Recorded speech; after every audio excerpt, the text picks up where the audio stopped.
لەبارەی گرنگی بەشداری سەرۆکی حکوومەت هەرێمی کوردستان لە لووتکەی جیهانی حکوومەتەکان لە دوبەی هاوکات پێگە و ڕۆڵی هەرێمی کوردستان لە ناوەندە گرنگە نێودوڵەتیەکاندا لەگەڵ میوانەکەم قسە دەکەم بەڕێز ڕێزان جەودەت سکرتێری ئەنجومەنی ئابووری لە سەرۆکایەتی ئەنجومەنی وەزیران کە لە هەولێرەوە لەگەڵما بەڕێز ڕێزان سپاس کە لەگەڵ کوردستان 24 گرنگی بەشداریکردنی سەرۆکی حکوومەت لە لووتکەی جیهانی حکوومەتەکان چۆن دەبینن؟ لە سەرەتا سڵاو لە بینەرانی کوردستان 24 ئامادەبوونی سەرۆکی حکوومەت لەم دیدارە گرنگەدا کە ساڵانە دەکرێت ئەمە نیشانە کە پێگەیەکی بەهێزمان هەیە لە ناوچەکە و هەروە بەشێکین لە دیالۆگی جیهانی و دەتوانین خاوەن بریار بین و هاوبەش بین لە بریارەکان و سقامگیری ناوچەکە.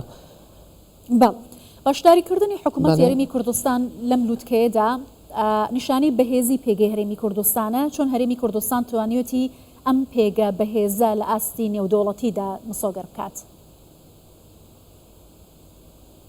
بەڵێ ئەمە ڕاستە. هەر لە سەرەتای پێشوازیکردنی سەرۆکی هەرێم سەرۆکی حکوومەت لە دیدارەکەدا کە پێشوازی کرا بە ئاڵای کوردستان ئەمە نیشانەیەکی دیارە بۆ پێگە بەهێزەکەی هەرێم و هەروها کە چۆن کاریگەری هەیە لە ناوچەکەدا و هەروها دیداری سەرۆکی حکوومەت دیدارەکانی لە پەراوێزی ئەم پلاتیفۆرمە گرنگەدا کە لووتکەی جیهانی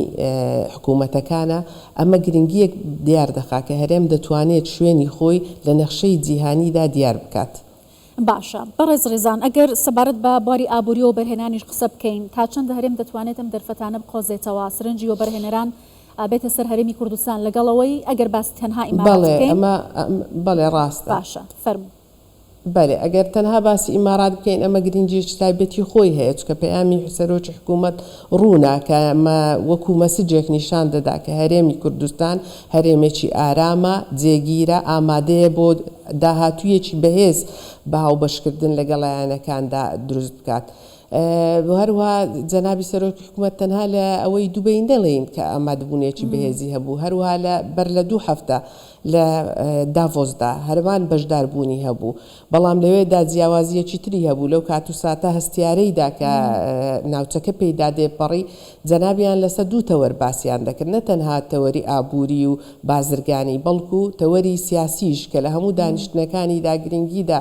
کە دەبێت هەموو لایەنێک پشتیوان بن بۆ هەرێم تا سەقامگیری هەبێت لە ناوچەکە ئارامی و ئاشتی بەرقەرار بێت و مافی برایە کوردەکانمان لە ڕۆژئاوا پارێزراو بێت.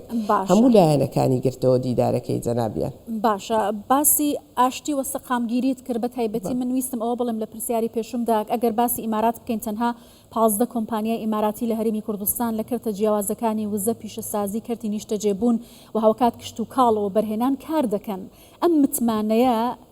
لەلایەن و بەرهێنەرانی بیانی وڵاتانی بیانیەوە چۆن مسۆگەر کراوە کە هەرێمی کوردستان ژینگەیەکی لەبار و ئارام و سەقامگیر بێت بۆ بەرهێنەری بیانی؟ بەڵێ هەردەم جەنابی سەرۆکی حکوومەت بانگێشتی هەموو لایەنەکانی کردووە بۆ دیتنی هەرێمی کوردستان و ئەو دەرفەتانەی کە لەوە بەرهێناندا هەیە لە هەموو لایەنەکانەوە و هەروها نیشانی داوە کە هەرێم سەرەڕای ئەوەی کە هەوڵ دەدا سەقامگیری بکات و گەشەیەکی ئابووری لەگەڵیدا بەردەوامە کە ئەمەش ئالەنگاریەک بوو حکوومەتەکە کردی. سەرڕای ئەو قەیرانانەی کە بەرۆکی ئەم حکوومەتەی گرت قەیرانی یەک لە دوای یەک توانیان سەرکەوتن بەدەست بێنن و توانی ئەزمموی زۆر چاک نیشاندن. هەروەکو نیشانماندا کە توانی ئەم حکوومەتە لە ماوەی 2 ساڵدا لە ریفۆرمێکی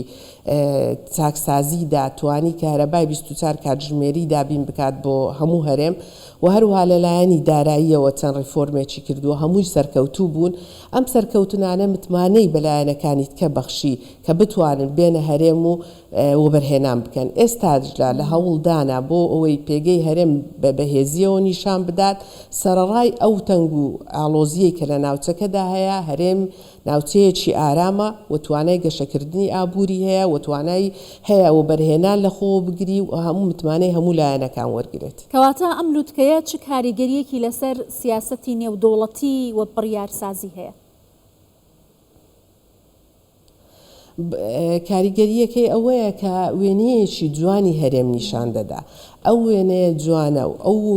بەڵگانەی کە نیشان دەدرێت وا دەکا کە هەرێم لەسەر نەخشەی جیهان شوێنی خۆی بکاتەوە. نەخشەی ئابووری و نەخشەی سیاسیش پێگەی هەرێم بەهێز دەکات. باشە پێتان وایە ئەم بەشداریکردنی سەرۆکی حکوومەت یاریمی کوردستان بەڕێز مەسرور بارزانی لە لووتکەی جیهانی حکوومەتەکان کە حتمما لە پەرابێزی ئەم لووتکەشدا چای بەسەرکردە و هەروەها سەرۆکی وڵاتانی دیکە دەکەوێت کە لەوێ ئامادەن ئەتوانێت چ دەرفەتێکی دیکە بە هەرێمی کوردستان بدات بۆ ئەوەی کە لەگەڵ هاوبەش و دۆست و هاوپەیمانەکانی بڕیار دەربێت لە ناوەندە جیهانیەکاندا و جارێکی دیکە بتوانێت پێگەی خۆی لە ئاستێکی نێودوڵەتیدا بەهێزتر بکاتەوە و بەردەوامی بەشداریکردن لەم لووتکانەدا چ کاریگەریکی لەسەرم پرسە دەبێت. بەردەوامی بەشداریکردن لەم لووتکانە گرنگیەکی زۆری هەیە لەبەر ئەوەی کە وێنەیەکی جوانی هەرێم و پێگەی هەرێم نیشان دەدەی و کە خاوەن بریارە هەروەکو لە داوەتناکەی خوانەکەی سەرۆکی هەرێم سەرۆکی حکوومەت ڕوونی کردەوە کە ئێستا ناوچەیەکی ئارامین و توانایی و بەرهێنانی و زەمان هەیە چ گاز بێ چ نەوت بێ و گۆڕینی ئەمە بۆ وزەی کارەبا هەروها وتی جەنابیان کە ئێمە دەتوانین ناوچەکە ڕۆناک بکەینەوە. ئەمە بەڵگەیەکە کە هەرێم توانای گەشەکردنی هەیە توانای شەراکەتی هەیە و جێی متمانەیە و هەروها جەنابیان لەم دیدارانەدا ئەوەی دەرخستووە کە هەرێم دەتوانێت پێشوازی لە هەموو بەرهێنەرەکان بکاو و دەتوانێت پشتیان پێ بە هەرێم ببەستن و دەتوانێت نۆبەرهێنانی زۆر گەورە بکەن لە هەرێم بە پشتیوانی حکوومەتی هەرێم لەبەر ئەوەی ئەزمموی هەرێم ئەزمموی حکوومەتەکەمان سەرکەوتوو بووە ئێستا لەم لووتکەیەی جیهانیەی حکوومەتەکاندا